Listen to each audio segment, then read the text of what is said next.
sudah tidak melakukan lagi kelas online ya, karena memang sewaktu kadang-kadang aja, tapi jarang sekali karena kan orang lebih senang untuk langsung ketemu ya. Apalagi Zumba ini adalah olahraga yang seru dilakukan secara online, tapi kan vibe-nya tuh teman-teman lihat sendiri ya, serunya tuh kalau kita langsung ketemu gitu. Bisa wah, ini tuh stress release banget nih buat kita, apalagi nih kan buat kita cewek-cewek gitu, apalagi pekerja, apalagi mungkin ibu rumah tangga gitu yang dari Senin sampai Jumat atau sampai Sabtu tuh di rumah ngurus rumah tangga, maaf Mas. Terus tiba-tiba hari Minggu kita dapat kesempatan untuk melepaskan stres. Jadi ini kayak party ya, partinya vibe-nya yuk kayak orang party di klub aja, cuma ini party sehat aja.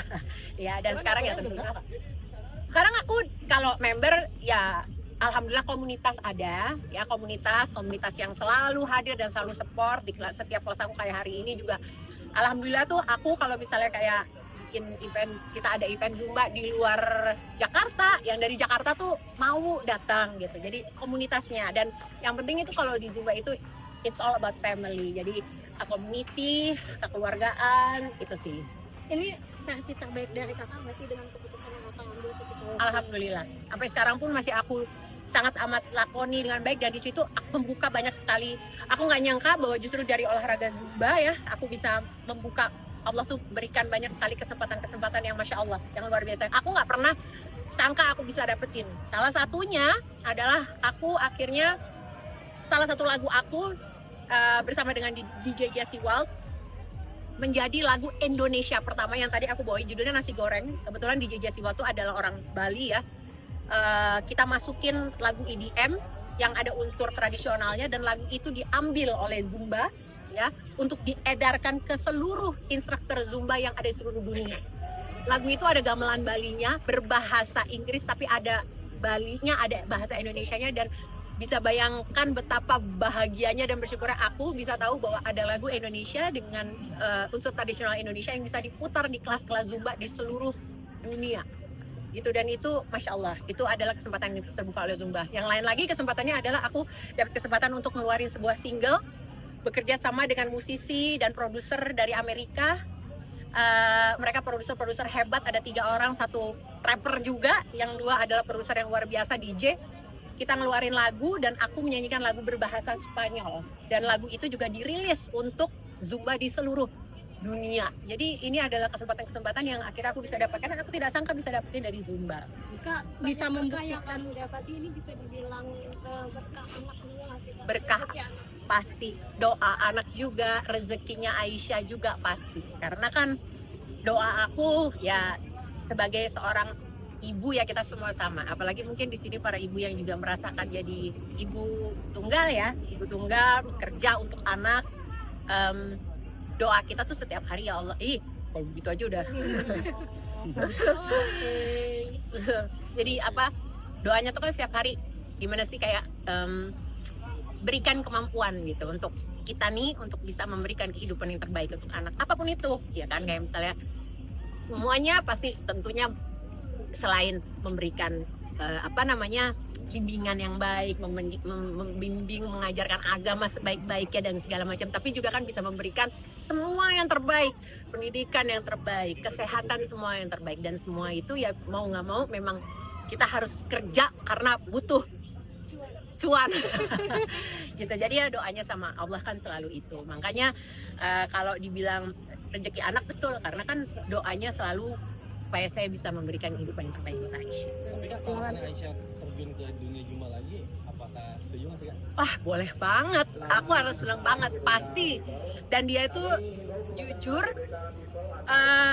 Zumba itu, olahraga Zumba itu, pada saat aku pertama kali jadi instruktur Zumba, maaf ya. Akhirnya pada saat itu dia masih kemo ya, dan dia itu kakinya itu kan lemah pada saat kemo ya. Malah sempat berapa lama tuh dia harus aku pakaiin kursi roda karena dia kakinya tuh nggak bisa jalan terlalu jauh, gampang capek, gampang lemas, gampang kesandung, gampang jatuh kalau nggak jalan gitu. Tapi salah satu yang bikin dia happy itu adalah di saat aku lagi ngajar Zumba. Jadi kalau aku ngajar Zumba online, ini laptopku, ngajar nih kan, muridku kan di laptop nih kameranya, di belakangnya laptop itu Aisyah ngikutin aku. Jadi nanti dia ngikutin aku ya, kadang-kadang sambil duduk tangannya aja ikut gitu. Akhirnya aku mikir, dari situ aku mikir, oh aku kayaknya harus ambil sertifikasi license untuk mengajar kelas Zumba untuk anak. Dan akhirnya waktu itu kita bikin kelas Zumba. Anak pertama aku adalah bekerja sama dengan rumah singgah untuk anak-anak kanker yang ada di Indonesia. Ada 2 waktu itu rumah singgah. Kita kerjasama, aku bikin kelas Zumba secara online untuk anak-anak mereka, untuk anak-anak pejuang kanker. Dan itu happy banget karena aku ngeliat Aisyah segitu kakinya lemes tapi dia bisa duduk dan dia happy ngelakuinnya. Jadi aku merasa aku kepengen anak-anak lain yang memang pada saat itu sedang berjuang juga bisa merasakan happy yang sama. Itu sih. Ini versi terbaik kakak nggak sih di tahun ini? Alhamdulillah. Ya, manusia itu kan nggak ada yang puas. Kalau ditanya happy-nya, udah happy 100% nggak sih? Mana ada sih manusia yang happy 100%? Tapi kita semua diajarkan untuk jangan ngelihat apa-apa yang kurang, tapi syukuri apa-apa yang kita sudah punya. Yang mungkin orang lain nggak punya dan sulit untuk bisa mendapatkan itu, dan berdoa untuk itu. Hal-hal yang mungkin nggak kita sadari gitu. Jadi bersyukur. Masih banyak KPR-nya, masih banyak nggak permintaannya sama Allah. Tiap malam masih nangis ini saya sama Allah, ya Allah minta ini, minta itu, minta ini, minta itu gitu. Walaupun dalam hati kadang-kadang, duh minta mulu deh nah. Tapi abis kita nih hambanya Allah, kalau nggak mintanya sama Allah sama siapa? Gitu kan. Jadi permintaannya masih banyak. Permintaan yang ingin terwujud dalam waktu dekat ini apa mungkin kak? Yang dalam waktu dekat, aku udah mikirnya pokoknya prioritasku tuh aku kepengen Aisyah sehat terus. Aku pengen Aisyah sehat terus. Kalau boleh, aku kepengen bisa terus dampingin Aisyah, bisa ngelihat dia nanti sukses di pekerjaannya, di hidupnya, di rumah tangganya, lihat dia sehat terus, lihat dia ngasih aku cucu, aku bisa menghabiskan hari tua aku dengan Aisyah dan cucu-cucuku gitu. Tapi pokoknya yang paling penting prioritasnya Aisyah sehat. Tapi dan menjadi kebanggaan kita kan lumayan jauh yang sudah lama banget berjuang. Ya. Sekarang kayak lagi dekat juga nih. Setiap manusia apapun itu pasti tetap aja ada cobaannya, tetap aja pasti ada perjuangannya masing-masing. Tapi kita syukuri apa yang sudah ada, ya. Gitu, oke, teman-teman semua. Terima kasih ya. Kemarin kakak ke Korea tuh ngapain sih kak? Alasannya? Operasi plastik. Ya, aku habis operasi plastik yang kedua, yang 2023 kemarin. Aku operasi plastik yang pertama, melakukan lower facelift waktu itu di Korea dengan Dr. Song. 2025 kemarin aku berangkat lagi ke Korea untuk melakukan prosedur facelift juga. Cuma kalau yang 2023 itu yang dikencangkan itu adalah wajah bagian bawah. Jadi dari pipi sini ke bawah sampai sini. Kalau yang 2025 ini aku melakukan pengencangan kulit wajah yang bagian atas. Jadi dari sini sampai ke sini. Jadi aku melakukan prosedur yang namanya ponytail lift.